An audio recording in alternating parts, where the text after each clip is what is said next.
The forest grew silent as darkness descended upon the valley. Dewdrops clung to the tall grass, reflecting what little moonlight filtered through the dense canopy above.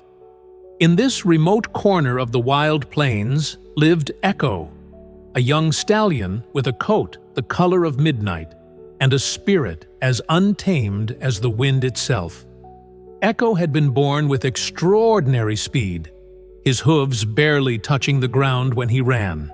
From dawn till dusk, he would race across the open fields, feeling the earth pulse beneath him and the air rush through his mane. The other horses in his herd marveled at his gift, often gathering just to watch him gallop in wide, joyful circles. "No horse has ever run like Echo," they would whisper. "He was born to race the horizon." Echo knew nothing of fear or doubt. The world was simply a vast track meant for his hooves, and each morning he would wake with a singular purpose: to run faster than he had the day before. His heart beat with the rhythm of freedom itself, until that fateful autumn evening. The sky had grown heavy with storm clouds, but Echo paid them no mind. He was deep in the thrill of his daily run when thunder cracked overhead, splitting the air like a whip. Startled, Echo reared up, losing his footing on the slick grass. He tumbled down a steep embankment, his body rolling uncontrollably until he crashed into the rocky bottom of a ravine. Pain shot through him like fire. Echo tried to stand, but his legs trembled and gave way beneath him. Worse than the physical agony was the realization that dawned upon him as he blinked repeatedly, trying to clear his vision. Everything remained dark. Echo could feel the rain beginning to fall on his coat. He could hear the rumble of thunder retreating into the distance. He could smell the wet earth around him. But he could not see. The accident had taken his sight. For 3 days, Echo remained in the ravine, too afraid to move. His once proud spirit crumbled as reality settled over him like a heavy blanket. What good was a horse who could not see where to run? What purpose did his speed serve now? The thought of never again feeling the joy of racing across open plains crushed his heart more thoroughly than any physical wound. "Help!" he called weakly, his voice barely carrying beyond the ravine walls. "Is anyone there?" But the forest responded only with the indifferent patter of raindrops and the occasional rustle of leaves. No member of his herd ventured this far into the woods. Echo was alone with his darkness. On the 4th day, hunger drove Echo to attempt standing again. His legs shook beneath him, but they held. With extreme caution, he took one step, then another. Without sight, each movement was a terrifying leap of faith. Several times he stumbled over rocks or roots, reopening the wounds on his legs. After hours of painful progress, Echo managed to climb partway up the ravine, only to slide back down again, landing in a defeated heap at the bottom. "I cannot do this," he whispered to himself. "A blind horse is no horse at all." Night fell again, though Echo could only tell by the dropping temperature and the increased chorus of nocturnal creatures. As he lay there, contemplating surrender to his fate, a strange voice broke through his despair. "The eyes are merely windows, young stallion. They are not the house itself." Echo's ears perked up, swiveling toward the sound. "Who's there?" he called out, a mixture of hope and fear in his voice. "Someone who has watched you run since you were a foal," came the reply. From the darkness emerged an ancient tortoise, his shell weathered by countless seasons. He moved with deliberate slowness, each step considered and purposeful. When he finally reached Echo, the tortoise settled beside the injured horse. "My name is Kairos," the tortoise said. "I have lived in this forest for 300 years. Echo snorted in disbelief. "If you've been watching me, then you know what I've lost. I was born to run, and now I can never run again." The tortoise made a sound that might have been a chuckle. "Is that so?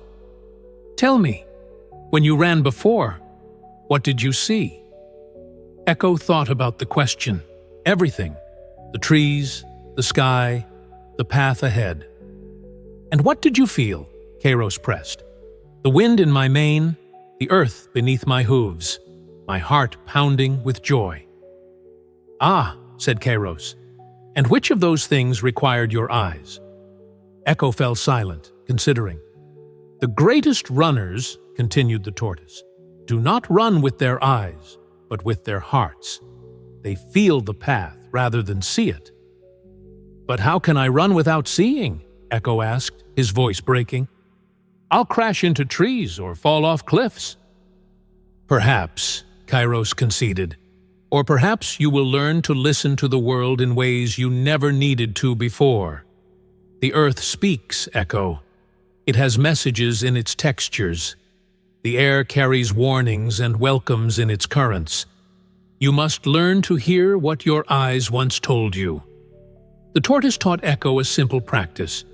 Before you take each step, breathe deeply. Feel the ground beneath your hoof.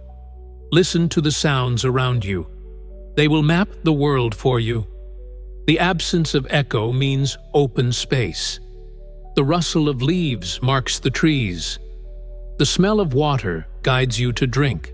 Echo was skeptical, but desperate enough to try.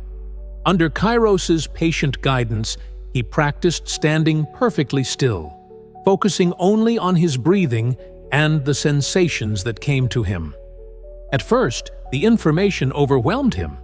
Too many sounds, too many smells, too many conflicting signals. "Patience," counseled Kairos. "You did not learn to run in a day.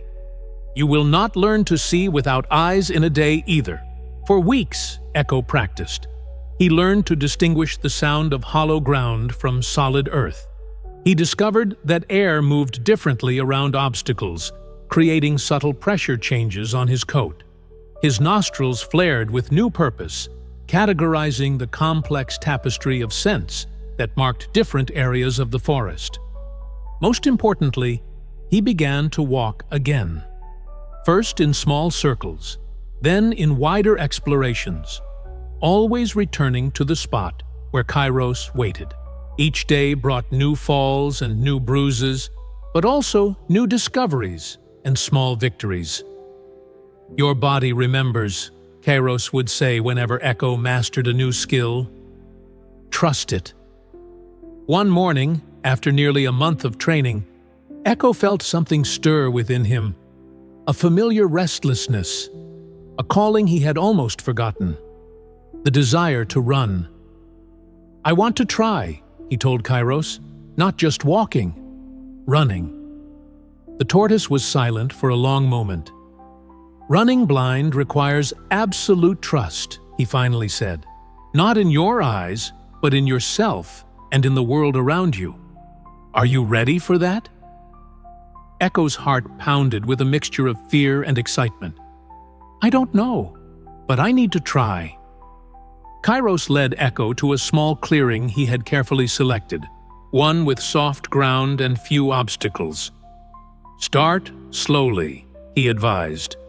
"Listen to your instincts. If something feels wrong, stop immediately." Echo stood at the edge of the clearing, his muscles tense with anticipation.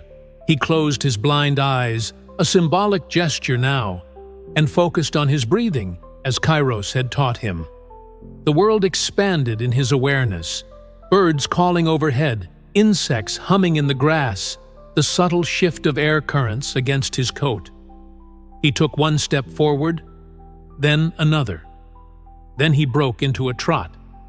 The sensation was both familiar and entirely new. Without sight, each stride required complete surrender to instinct. Echo felt the earth change beneath him, adjusting his footing instantly when he sensed softer ground. His ears swiveled constantly, creating an acoustic map of the space around him. And then, for a brief, glorious moment, Echo ran. It wasn't the carefree gallop of his past. This run was measured, attentive, and far slower than his former pace. But it was running nonetheless. Echo's heart soared with a joy he had thought forever lost to him. When he came to a stop, breathing hard with exhilaration, he heard the slow approach of Kairos. "You see," said the tortoise quietly, "some paths can only be found when the obvious one disappears." Over the following months, Echo's confidence grew. What had begun as tentative steps became increasingly assured movements. He learned to use the vibrations that traveled up his legs to identify obstacles before reaching them. His ears became so sensitive that he could detect the wing beats of butterflies nearby. Gradually, Echo ventured further from his ravine home, mapping the forest in his mind. He discovered hidden meadows and secret streams that he had galloped past in his sighted days, too focused on speed to notice their beauty. One day, while drinking from a stream, Echo's keen ears picked up a sound that made his heart skip, the distant whinny of horses. His herd was nearby. Fear gripped him. Would they recognize him? Would they accept a blind horse or see him as a burden? He had been gone so long that they might have already forgotten him. "What should I do, Kairos?" he asked. The tortoise, who rarely left Echo's side these days, replied simply, "The true test of faith is returning to where you began, carrying what you've learned in the darkness." Echo hesitated only briefly before setting off toward the sound, his hooves sure despite the uneven terrain. As he approached the edge of the forest where the plains began, he paused. Beyond this point lay open country. No trees to echo his sounds back. Fewer landmarks to guide him. "I'm afraid," he admitted to Kairos. "That is wise," the tortoise replied. "Fear acknowledges reality. Courage moves forward anyway." Taking a deep breath, Echo stepped out onto the plains. The ground felt different here, harder, more compact, familiar from his youth. Using all the skills he had developed, he moved forward at a steady trot, following the sounds of his herd. When he finally reached them, a hush fell over the gathered horses. "Echo?" came a tentative voice, his mother's. "We thought you were lost forever." "I was," Echo replied honestly. "But I found my way back, though not with my eyes." He told them his story, the fall, the blindness, the despair, and then Kairos's teachings. As he spoke, he sensed the other horses drawing closer, listening intently. "Can you still run?" asked a young colt who had been born during Echo's absence. "Not as I once did," Echo answered. "But yes, I run." "Show us," several voices urged. Echo hesitated, then nodded. This would be his greatest test yet, running in open country, where his hard-won forest skills might not serve him as well. But something within him had changed. Where once he ran to prove his speed, now he would run to demonstrate his faith. "Stay back," he cautioned. "Give me space." As the herd moved away, Echo centered himself with Kairos's breathing technique. He focused on the feel of the familiar plains beneath his hooves, the scent of grass and open sky, the sound of wind moving unimpeded across the landscape. And then he ran. His start was careful, but as confidence built, Echo increased his speed. He couldn't see where he was going, but he could feel the rightness of his path. His hooves seemed to know this earth, remembering its contours from countless earlier runs. Without the distraction of sight, Echo became purely sensation. Muscle and breath and heartbeat merged with the rhythm of his gallop. The watching herd gasped in amazement. Though not as fast as before, there was something profoundly beautiful about Echo's run now, a harmony with the environment that none of them had ever witnessed. When he finally circled back and came to a stop, breathing hard but exhilarated, The silence was broken by the sound of hooves, his entire herd, approaching to surround him. "How did you do that without seeing?" his mother asked, voice filled with wonder. Echo turned his head toward where Kairos had settled nearby. "I learned that sometimes we must run by faith, not by sight. The path doesn't disappear just because we can't see it." From that day forward, Echo became something he never expected, a teacher. Young horses came to him to learn how to truly listen to the world around them, how to feel the earth's guidance rather than rely solely on their eyes. And though he never regained his sight, Echo discovered a deeper vision, one that saw possibilities where others saw only obstacles. On quiet evenings, he would still run across the plains, his midnight coat blending with the darkening sky, moving with a certainty that came not from seeing the path ahead, but from trusting it existed.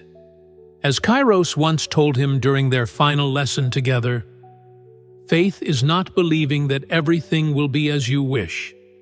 Faith is continuing to gallop, even when the road vanishes beneath your hooves, trusting that either the ground will appear, or you will learn to fly." So remember, dear friend, when life takes away your sight and the path forward seems to vanish, keep moving.